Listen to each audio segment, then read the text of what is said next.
Assalamualaikum warahmatullahi wabarakatuh. Namaskaram friends. Garam masalയുടെ പുതിയൊരു ഇഫ്താർ റെസിപ്പിയിലോട്ട് എല്ലാവർക്കും സ്വാഗതം. ഇന്ന് ഞാൻ വന്നിട്ടുള്ളത് വളരെ ഈസി ആയിട്ടുള്ള ഒരു പോളയായിട്ടാണ്. ഞാൻ തന്നെ പരീക്ഷിച്ച് വിജയിച്ച ഒരു റെസിപ്പിയാണ്.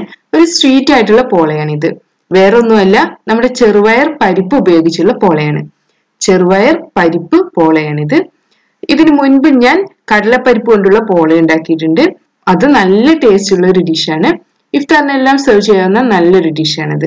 എന്നാൽ അതിലേറെ കിടിലനായിട്ടുള്ള ഒരു ഡിഷാണ് ഈ ചെറുപയർ പരിപ്പ് പോള.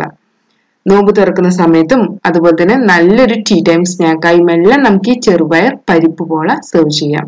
നമുക്ക് എങ്ങനെ വളരെ ഈസിയായി ഇത് തയ്യാറാക്കി എടുക്കുന്നതെന്ന് നോക്കാം. ഇതിനുവേണ്ടി ആദ്യം നമുക്ക് വേണ്ടത് വേവിച്ചെടുത്തിട്ടുള്ള ചെറുപയറാണ്. ചെറുപയർ അല്ലെങ്കിൽ പച്ചപ്പയർ എന്നെല്ലാം പറയും. ഞാൻ ഇതിനെ മിക്സിയുടെ ജാറിലോട്ട് എടുക്കുകയാണ്. അടുത്തതായി മുട്ടയാണ് വേണ്ടത്. ഞാനിവിടെ വലിയ 4 മുട്ട എടുത്തിട്ടുണ്ട്. ഇനി ചെറുതാണെങ്കിൽ 5 മുട്ട വരെ എടുക്കാം. ഈ മുട്ടയെ നമുക്ക് മിക്സിയുടെ ജാറിലോട്ട് എടുക്കാം. ഇനി നമുക്ക് പഞ്ചസാര എടുക്കാം. ഇതിലോട്ട് 4 മുതൽ 6 ടേബിൾ സ്പൂൺ വരെ പഞ്ചസാര എടുക്കാം. ഓരോരുത്തർക്കും എത്രത്തോളം മധുരം വേണോ അതിനനുസരിച്ച് ചേർക്കാം. വേണമെങ്കിൽ 1/2 കപ്പ് വരെ ചേർക്കാവുന്നതാണ്. ഞാനിവിടെ 6 ടേബിൾ സ്പൂൺ ആണ് ചേർക്കുന്നത്. ഇനി നല്ലൊരു ഫ്ലേവറിന് വേണ്ടി കുറച്ച് ഏലക്ക ചേർക്കാം. ഇവിടെ ചെറിയ ഏലക്ക ആയതുകൊണ്ട് ഞാൻ 7 എണ്ണം വരെ ചേർക്കുന്നുണ്ട്. അടുത്തതായി ഇതിലോട്ട് നമുക്ക് 1/4 ടീസ്പൂൺ ഉപ്പ് ചേർക്കാം. ഇനി പാലൊഴിക്കാം. 1/4 കപ്പ്, അതായത് 4 ടേബിൾ സ്പൂൺ പാലാണിത്. ഇനി ഇതെല്ലാം കൂടെ നമുക്ക് നന്നായി ഒന്ന് അരച്ചെടുക്കണം.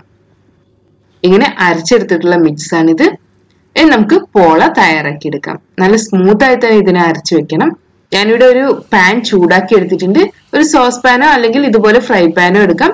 സോസ് പാൻ ആണെങ്കിൽ നമുക്ക് നല്ല കേക്കിന്റെ ഷേപ്പിൽ തന്നെ കിട്ടും. ഇനി ഇതിലോട്ട് ഞാൻ 1 ടേബിൾ സ്പൂൺ നെയ്യ് ചേർത്ത് ഇതിനെ ഒന്ന് ഗ്രീസ് ചെയ്തെടുക്കുകയാണ്. നമ്മുടെ നെയ്യ് ഒന്ന് മെൽറ്റായി വരട്ടെ.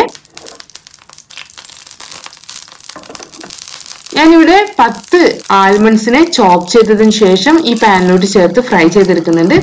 ഇതിന് പകരമായിട്ട് കാഷ്യൂ നട്ട്സ് ചേർത്ത് ഫ്രൈ ചെയ്തെടുത്താലും മതി. കാഷ്യൂ നട്ട്സ് ആണെങ്കിൽ പിന്നെ ചോപ്പ് ചെയ്തെടുക്കേണ്ട ആവശ്യമൊന്നുമില്ല, ഡയറക്റ്റ് തന്നെ ചേർത്ത് ഫ്രൈ ചെയ്യാം. നമ്മുടെ പോളയെ ഗാർണിഷ് ചെയ്യുന്നതിന് വേണ്ടിയാണ് ഞാൻ ഇത് ഉപയോഗിക്കുന്നത്.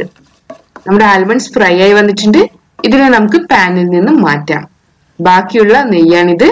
ഇതിലോട്ട് നമ്മൾ നേരത്തെ റെഡിയാക്കി വെച്ചിട്ടുള്ള മിക്സ് ഒഴിക്കാം. ഇനി ഫ്ലെയിം നന്നായി കുറച്ച് വെക്കണം. വെരി ലോ ഫ്ലെയിമിൽ നമുക്കിതിനെ ബേക്ക് ചെയ്തെടുക്കണം. ഞാൻ ഇതിനെ അടച്ചു വെക്കുകയാണ്. ഒരു പാൻ ചൂടാക്കി അതിന്റെ മുകളിലായി നമ്മുടെ ഈ സോസ് പാനോ അല്ലെങ്കിൽ ഫ്രൈ പാനോ വെച്ച് ബേക്ക് ചെയ്തെടുത്താലും മതി. ഏകദേശം 20 മിനിറ്റോളം വേണ്ടി വരും ഇത് ബേക്കായി വരാൻ. മുകൾ ഭാഗം ചെറുതായി ഒന്ന് സെറ്റായി വരുമ്പോൾ നമ്മൾ നേരത്തെ ഫ്രൈ ചെയ്ത് വെച്ചിട്ടുള്ള ആൽമണ്ട്സ് കൊണ്ട് നമുക്കിതിനെ ഗാർണിഷ് ചെയ്യാം. നമ്മുടെ പാനിന്റെ സൈസിനനുസരിച്ചും പാനിന്റെ ചൂടിനനുസരിച്ചും എല്ലാമാണ് ഇത് സെറ്റായി വരുന്ന സമയം. ഏകദേശം 15 മുതൽ 25 മിനിറ്റ് വരെ എടുക്കും ഇത് റെഡിയായി വരാൻ. നമുക്കിതിനെ വീണ്ടും അടച്ചു വെച്ച് വേവിച്ചെടുക്കാം. നമ്മുടെ പോള സെറ്റായി വന്നിട്ടുണ്ട്. മുകൾ ഭാഗം എല്ലാം കുക്കായിട്ടുണ്ട്. നമുക്കിതിനെ ഒന്ന് ചെക്ക് ചെയ്യാം. നമ്മുടെ കത്തി ക്ലിയർ ആയിട്ടാണ് വന്നിട്ടുള്ളത്. ഇനി നമുക്ക് ഫ്ലെയിം ഓഫ് ചെയ്യാം. വേണമെങ്കിൽ ഇതിനെ ഒന്ന് തിരിച്ചിടാം. തിരിച്ചിടണമെന്ന് നിർബന്ധമൊന്നുമില്ല. അടിഭാഗം എല്ലാം സെറ്റായി വന്നിട്ടുണ്ട്.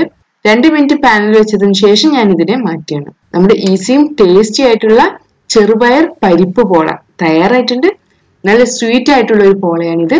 നോമ്പ് തുറക്കുന്ന സമയത്തും അതുപോലെ തന്നെ ടീ ടൈമിലും എല്ലാം നമുക്കിതിനെ സെർവ് ചെയ്യാം. എല്ലാവരും ട്രൈ ചെയ്ത് നോക്കണം. വീണ്ടും നല്ല അടിപൊളി റെസിപ്പികളുമായി നമുക്ക് അടുത്ത ദിവസം കാണാം.